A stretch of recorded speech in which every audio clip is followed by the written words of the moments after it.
Hello everyone, this is Sakshi Deshmukh. Welcome back to the channel. Today we are going to explore one of the most interesting topics in machine learning, which is supervised versus unsupervised learning. And we will also dive into the most important evaluation metrics that you need to know. So, by the end of the video, we'll have a clear idea of how models are trained and, more importantly, how we measure their performance. So, let's get started. So, first one is supervised learning. So, when we talk about supervised learning, we'll think of it like a student learning from a teacher. The data here is labeled, which means every input already has a correct output. The model practices again and again until it learns the relationship between inputs and outputs. Now, it is basically of two types, which is classification and regression, that we will get to like later in the video. Now, when it comes to unsupervised learning, so it is like being an explorer without a map.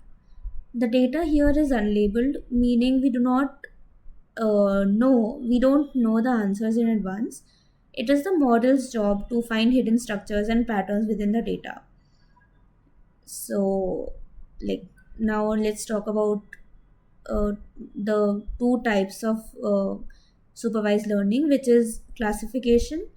Classification here is what basically it means is uh, where we categorize data. For example, classifying an email as whether it is a spam or not a spam.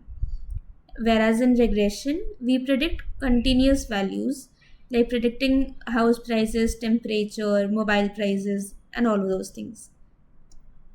Now we will get into evaluation metrics, right? So when we talk about evaluation metric in supervised learning, so in that what we basically look for is um, mean MSE, which is mean squared errors, MAE, which is mean absolute error, MAP, which is mean absolute percentage error, R square and adjusted R square.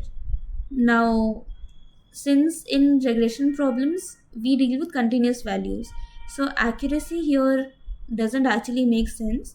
So we use error based or score based metrics. So when we talk about MSE, it is basically the average of square differences between predicted and actual values. And larger the MSE value, uh, larger errors are penalized heavily. So basically, it is sensitive to outliers. Now when we talk about MAE, it is basically the average of absolute difference between the predictions and the actual value.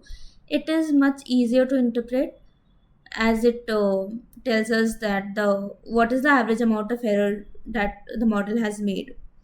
Then when we talk about MAPE, which is mean absolute percentage error, it shows the error in percentage. Like when we say that MAPE is 10%, it means that the model is off by 10% on an average. When we talk about R square, it tells us about the variation in the data that is explained by the model.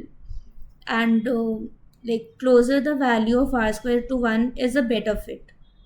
Now when we talk about adjusted R square, it improves on R square by adding a penalty, like when we add unnecessary variables. Like suppose if we add unnecessary variables and value of R square decreases, that means we have that this means that the columns that we have added for the calculation of adjusted R square is not really needed, right? Like that we can say, right? Now when we talk about evaluation metrics in classification, right? So they are like we can say like it is how we can evaluate is through by precision, accuracy, and recall. Now for accuracy, it means the percentage of correct predictions overall, right? precision is out of the all predicted positives, how many were actually correct, right? And recall is out of the actual positive, how many did the model predict correctly. There are many more evaluation metric as well for classification, but right now we'll stick to just this. Now this is how we calculate the classification. We can actually calculate the accuracy, precision, and recall. So we make a confusion matrix which consists of true positive, true false negative, false positive, and true negative, as we can see from this table. Now I've also solved it through an example, like who actually had the disease and how and where did the model fail to detect they had this whether they had this disease or not, right? So predicted positive and actual positive is called true positive, right? Actual positive, and like actual positive where we know that it is positive, and predicted positive is where the model predicts, right? Predicted negative is where the it is actually positive, and but the model predicted negative, that is called false negative. It is actually negative and the model predicted positive is called false positive. And when it is actually negative and the models predicted it negative, then it is called true negative.